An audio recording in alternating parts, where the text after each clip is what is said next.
Hello. Our story begins inside the Jedi archives, with Master Dooku sliding in between shelves into the data center. He looked around himself, making sure no one else was watching, and he didn't see anything. His hand tapped on the console, opening up a disc, and a hologram displayed itself in front of him. One of many worlds belonging to the Jedi database revealed itself, Kamino. Dooku thought to his new master, the Sith plan, the death of Sifo-Dyas, and the coming war. It was all worth it. The pain that would come needed to be brought to the galaxy so that true change could be made. He prepared to start the removal process for Kamino, and he heard someone's footsteps. They were very quiet, but before he could process who it was, Master Yoda's voice cut through the air as he asked Dooku what he was doing. Dooku's hand slipped down by his side after hitting the button by mistake. Yoda started towards Dooku, asking his former apprentice if he was removing something from the Jedi archives. He shook his head, but then Kamino disappeared, and the system was lost to time. Just simple coordinates missing, and a location in the galaxy where all gravity would be pulled to a now missing location. Yoda stopped and looked at the device as it retracted back into the main system. A feminine voice narrated the action. System deleted from the archives. Yoda became uneasy by Dooku's reaction.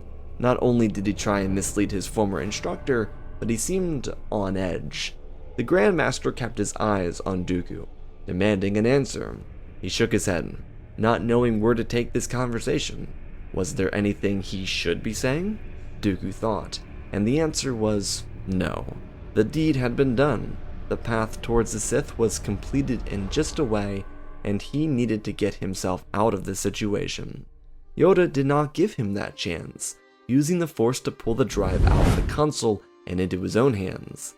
He looked down, fully processing that it was empty. A frown covered Yoda's face as he studied his former apprentice's face. Dooku was unbending.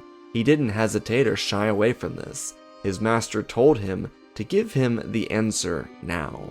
Dooku refused to budge, until Yoda acted on instinct, igniting his lightsaber and giving his former apprentice the order to tell him the truth about what was deleted.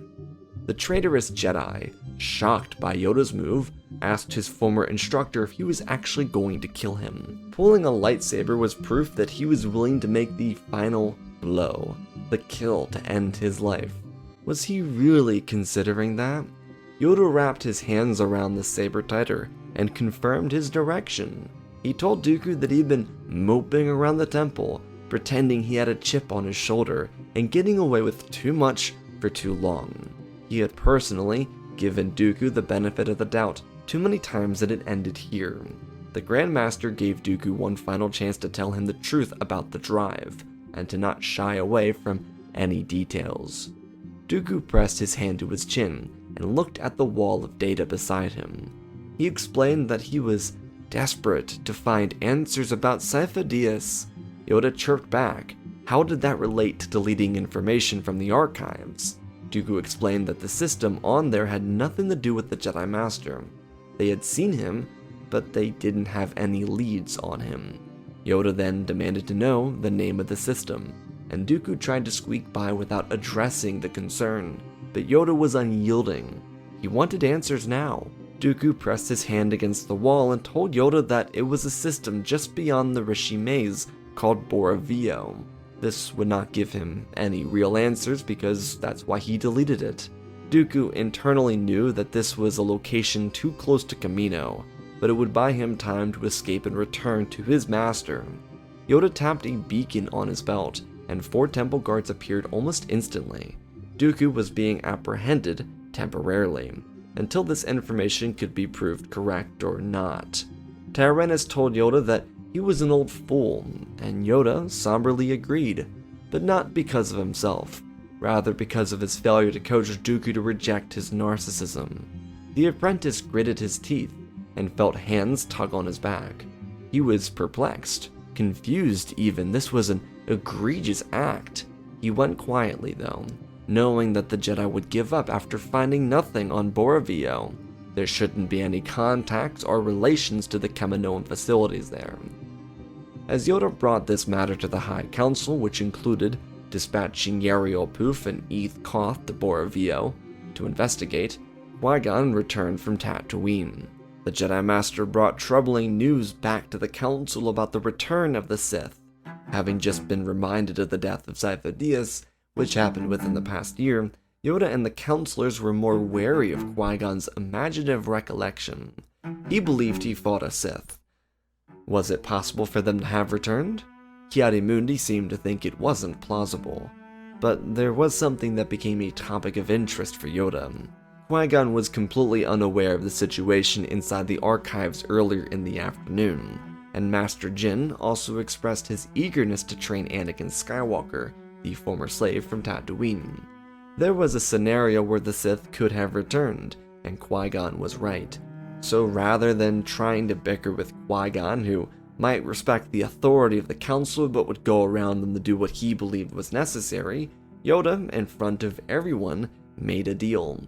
He told Qui-Gon about the situation with Dooku and Boravio, hence the missing counselors and Master Poof and Koth at the evening meeting. If Qui-Gon would consider sticking by Master Dooku and watching over him, then the Jedi would allow him to train young Skywalker, despite having an apprentice already. Mace looked over at Master Yoda, asking him what he was doing. Yoda waved his hand dismissively, telling Qui-Gon that 2 counselors would fulfill the spot with the Queen of Naboo. The Jedi Master breathed heavily, audibly enough for everyone in the room to hear. Qui-Gon told Master Yoda that he didn't believe it to be ethical to spy on his own instructor, but he would do it. If Master Dooku truly did remove evidence from the archives, then he would willingly commit himself to learning the truth on behalf of the Council. Qui-Gon's trust in the Council may have been semi-split due to their bureaucratic traditions, but he believed in them. Spying on Dooku wasn't something he really wanted to do either, yet it was the right thing in his eyes, especially if Dooku was undermining an investigation that seemed dead in the water for several months. The deal was made. Qui-Gon would watch over Dooku. Anakin would be embraced by the Jedi Order.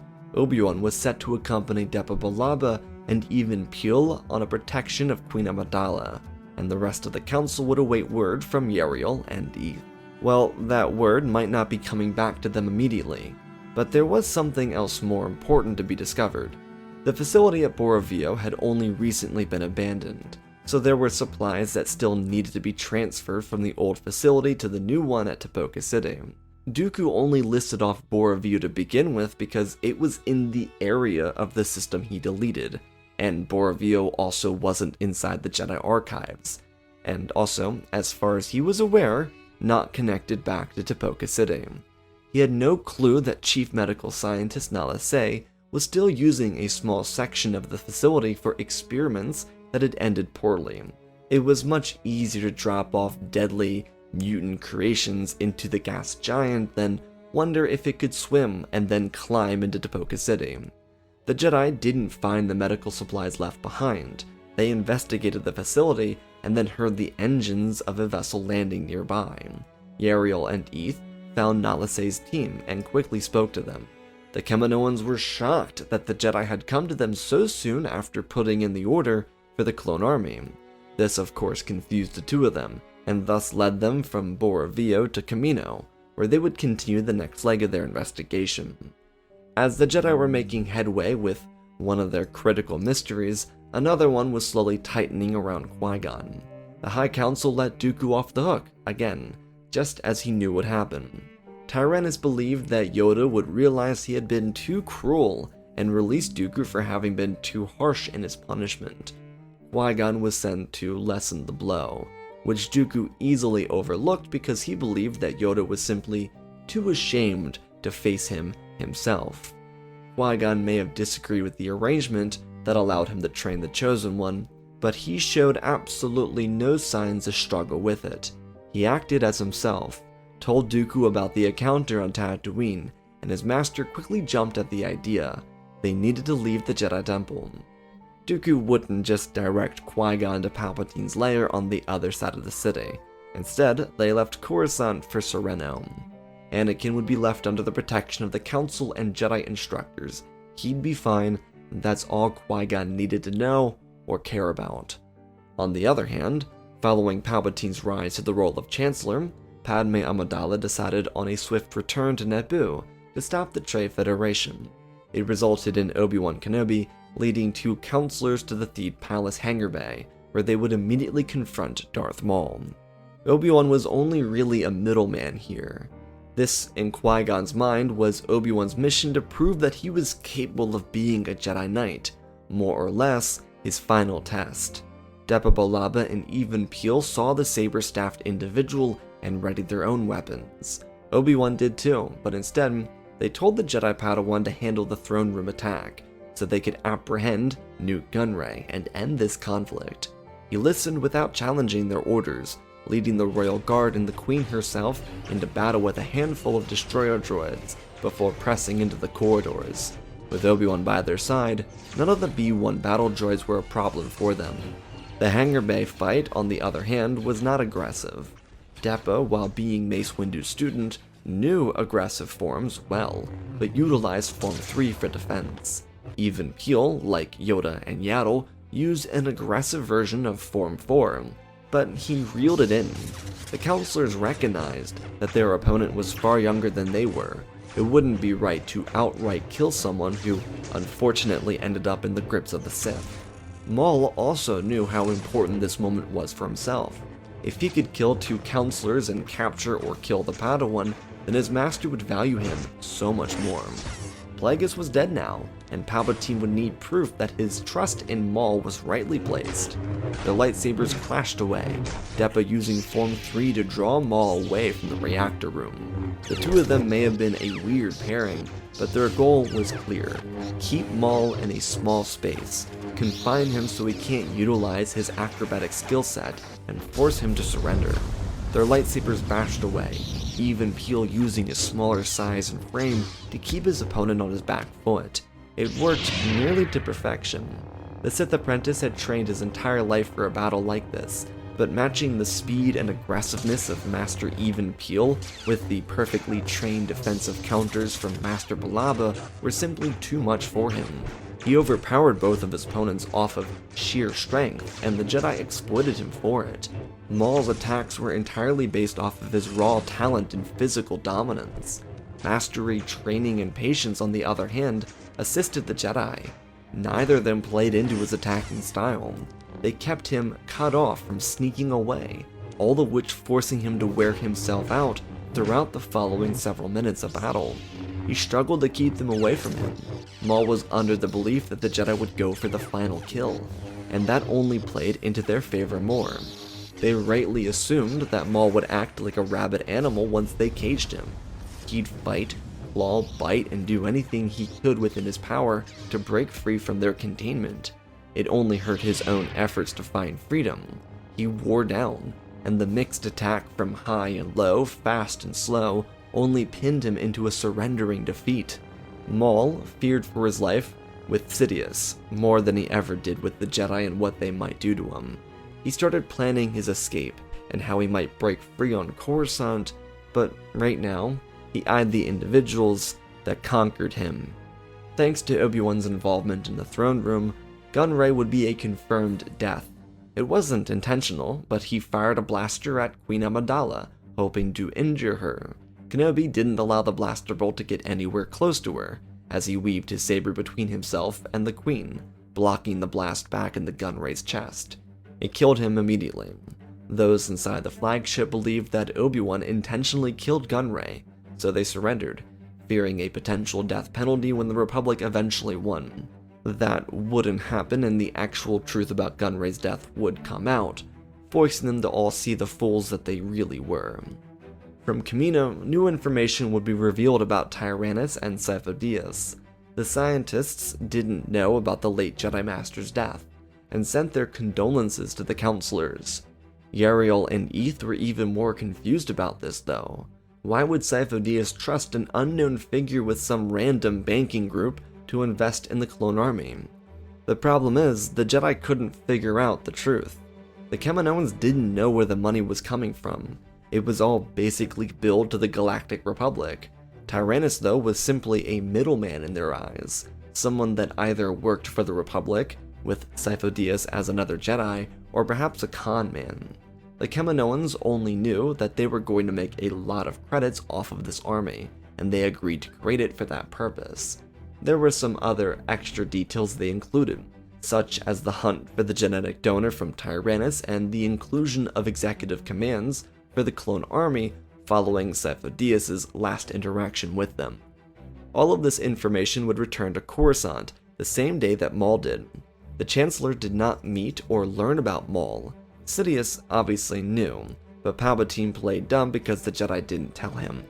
There would be a celebration on Naboo with Master Windu, but Master Yoda was in charge of taking in all the new information from these cases. There was already a problem for the Jedi though. Maul wasn't speaking to them. They didn't even know what his voice sounded like. His ship logs had been cleared, and there was nothing they could trace back to the Sith. What Qui-Gon said though was true. The Sith had indeed returned. While he wasn't around to tell him he told them so, they did need to react. It would be a waiting game for Qui-Gon's case, but just knowing that the Sith had returned was enough to make the skin crawl on a number of the present Jedi within the temple. They did not lose Kamino, which was positive, yet the Sith were still working behind their backs.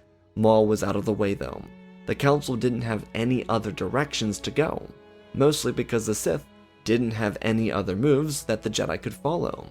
The Order would definitely not catch on to the Chancellor, so they expanded their investigative reach. Something had to give. They didn't know Dooku was a Sith, but Qui-Gon was on the case. Until they had any answers, Maul became a priority for their research into the return of the Sith.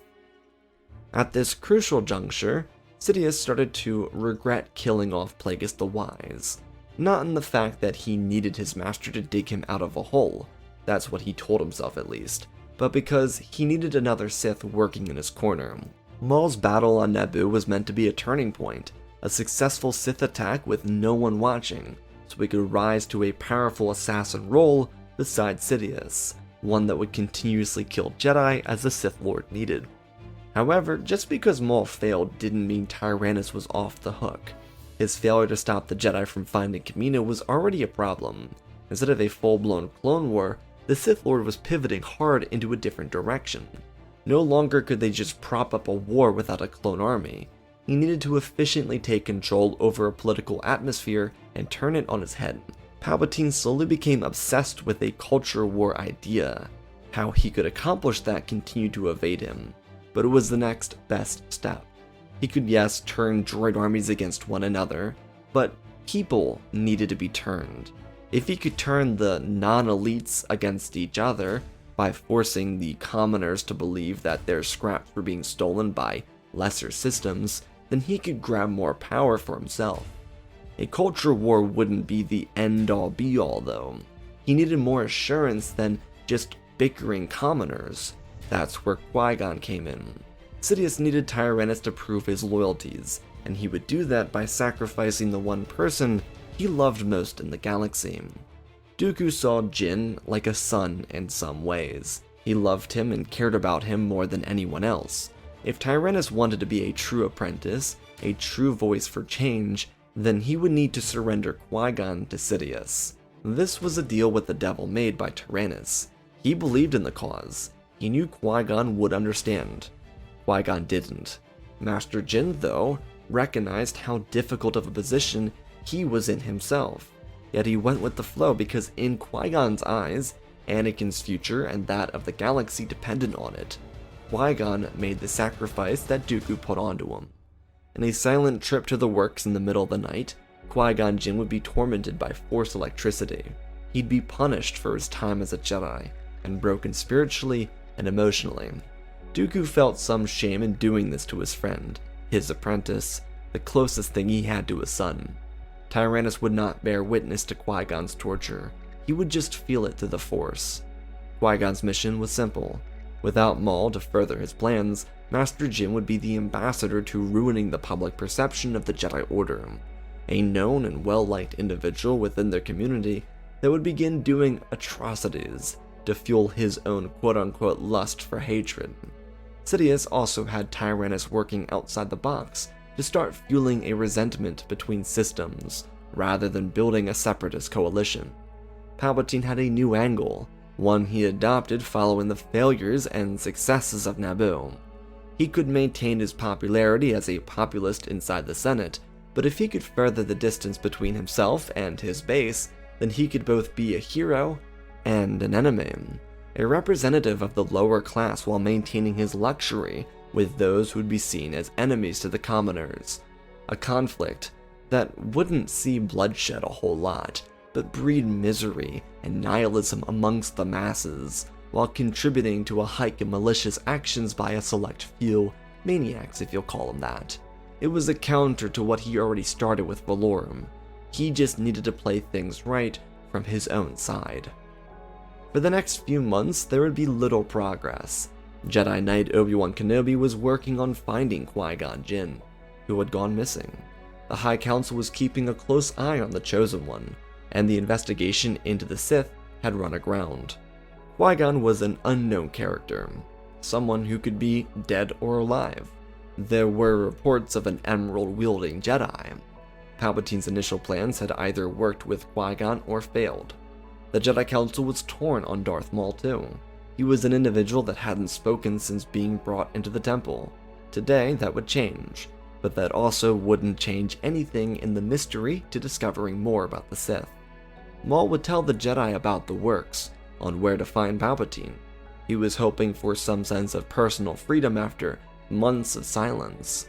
When the Jedi arrived though, the works looked as if they'd been abandoned for centuries. Not a single relic of the Sith remained. It was barren, entirely forgotten the time again. The Jedi were too late. Sidious figured that if the Jedi caught on because of Maul, then he needed to remove himself from his lair. The Sith were operating out of one of Plagueis' old lairs, a location in the middle of the city, much closer to the executive structures that the Chancellor frequented every day. Sidious maintained his initial operations, with Tyrannus adding the cultural breaking. Qui-Gon's role became muddled even to Dooku. No one knew aside from Sidious and Jin himself. This was yet another test for Tyrannus, but as far as he knew, there were operations carried out by a Jedi-like individual, the one with the green lightsaber. Someone who had a sense of talent for the Force, and someone who was able to kill without mercy. Dooku believed that this was his former pupil, as had been planned, but he was so wrong. While Maul's revelations were factual, they were too late. Had he gotten that information out earlier, the Jedi wouldn't have had a problem with the Sith. They would be dead, the Republic moving back towards normalcy, with an interim Chancellor with Bail and Dillies, but instead, the Jedi were lost in the water, and they would remain that way because the problems started to slowly build inside the Sith ranks. Tyrannus had cultivated the culture war, mostly over the HoloNet, between systems in the corporate sector, Both in space, and even a few from the Mid-Rim. Qui-Gon seemingly was playing his part, and Sidious was bringing the Republic down on a sinking ship. Dooku, though, learned a terrible truth.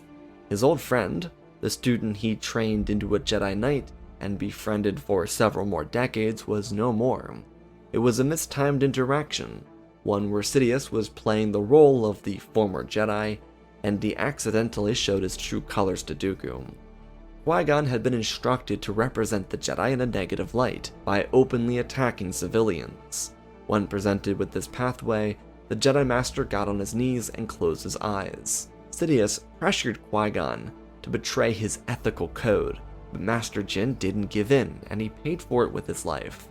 The Sith Lord thus took Qui-Gon's robes, his lightsaber, and had a wig created to match the look. No one knew it wasn't Qui-Gon aside from the Jedi. Instead, it was someone who murdered civilians in cold blood, with Jedi robes and an emerald lightsaber.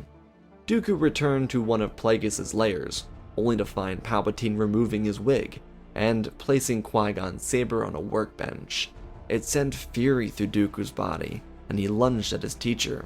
Sidious ignited Qui-Gon's weapon, turning it back and blasting back at Dooku.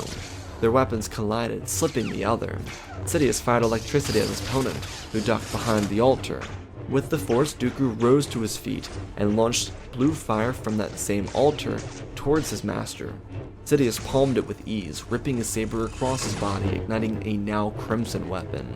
Red, green, and blue bounced around each other. Without killing Yaddle, Dooku hadn't had the time to bleed his own crystal. Their sabers interlocked. Dooku powered down on his master, but Sidious quickly pulled away, swiping across Tyrannus' thigh. As Dooku fell down and rolled across the surface, he saw the limp and strung-up body of Qui-Gon Jinn. He'd been dead since about 2 weeks after joining the Sith. Dooku felt sheer regret crawl through his body. He had done this. Qui-Gon was only here because of him. His saber shot forward in a deadly jab, but Palpatine blocked it, releasing the emerald blade and firing electricity down into Dooku's face. The fallen Jedi fell back and rolled across the ground, reeling in pain.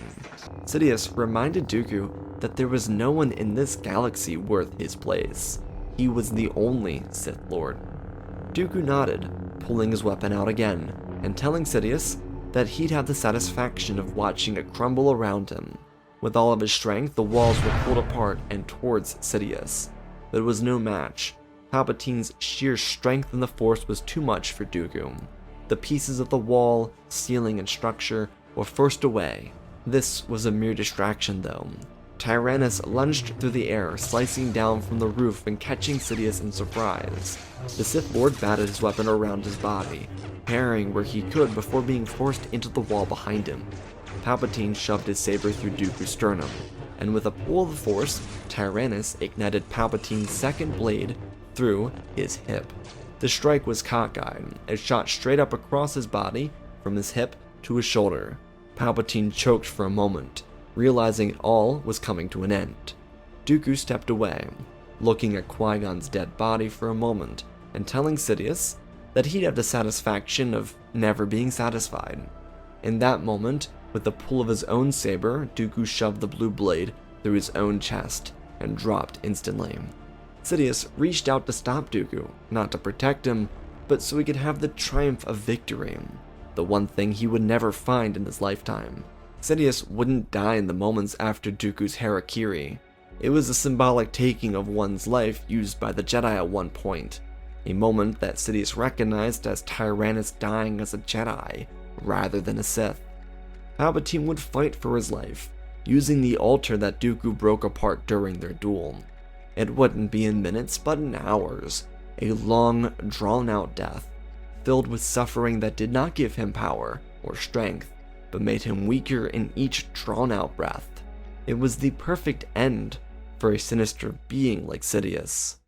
The irony in this fight, and in the death of the two Jedi and the final Sith, was that the Jedi Order would never know.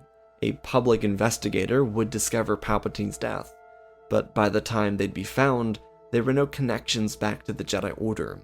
Dooku and Qui-Gon were recognized as dead, yet it didn't make Palpatine any more or less of a Sith. It was assumed that Qui-Gon tried to stop Dooku from going too far. It did make the Jedi look like the bad guys in a little way, but it never drastically changed how the public perceived them because Palpatine wasn't in the media telling people to fear them.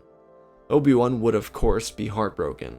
The case would be the same for Anakin, but there were some plus sides to it all, especially because of the deal made by Qui-Gon.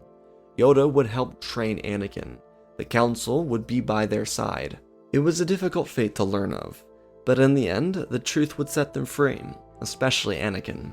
The Jedi turned their attention back to Maul, in hopes to save him from the dark side. It would take some time, and lead to a new unification between the Jedi and, surprisingly, the Night Sisters. Maul wouldn't join the Jedi. Instead, he'd return to his mother on Dathomir, becoming a part of their society where he belonged. Anakin's life would revolve around helping the slaves. His suggestions and opinions on the Outer Rim slave rings would be heard first by the High Council, due to them training him personally. It led to Jedi efforts to make real and concentrated change in the Outer Rim. While the Jedi may have never learned the truth about the death of the Sith, their heightened awareness of their existence never left, at least not for a couple generations. The start of political and cultural strife created by Sidious and Tyrannus needed to be put down, with trust restored in the Order by the people. The Jedi had to be more than they had been in centuries. The mystery of Qui-Gon, Dooku, and Sifo Dyas may have never been solved, but their deaths would mark sacrifices needed to be made for the betterment of the Jedi Order, and similarly, that of the Republic. And that, my friends, is a twisted, mystical story. Special thanks to all the patrons for supporting the channel. Smash that like button. If the audio sounds a little weird, I'm still working on it. I just finished a move. This is the first video I've recorded in the new location, so sorry about that if that's the case. Otherwise, let's talk about the story. This story, I've actually been working on for like a month or more. I just never could get it down, and it's such a mystery, and that was probably why it was so difficult. I kind of loved the one aspect about this is where you never know where it's gonna go. Like, everyone's getting moved to different locations, you know. Kamino's removed from the archives, they end up on Bora Vio, end up finding the Kaminoans, but it doesn't lead to Sidious. It doesn't actually even lead to Dooku, because they don't really know who he is. He's just Tyrannus, you know. There's all these little pieces that are kind of working together to kind of misdirect you. That's what I was really going for in this. I really wanted this to feel like it could go any direction, and that I also wanted what came out of this, the final duel that is between Dooku and Sidious, to feel like the least expected reaction, the least expected reality. Where, like, yeah, sure, Dooku brings Qui-Gon over to the dark side, but you're not meant to expect that Dooku's gonna go and fight Sidious on his own. He's, you know, I wanted you to think that maybe he'll go back to the Jedi and ask them for help, or that the Jedi would find the path through Maul, or, you know, that's why that misdirection with Maul is wrong. But this was very challenging, very fun. Maybe not the brightest idea to do a huge mystery story right after my move, but I hope you all enjoyed the mystery in this story. Anyways, I love you all, spread the love, and always, my friends, may the Force be with you.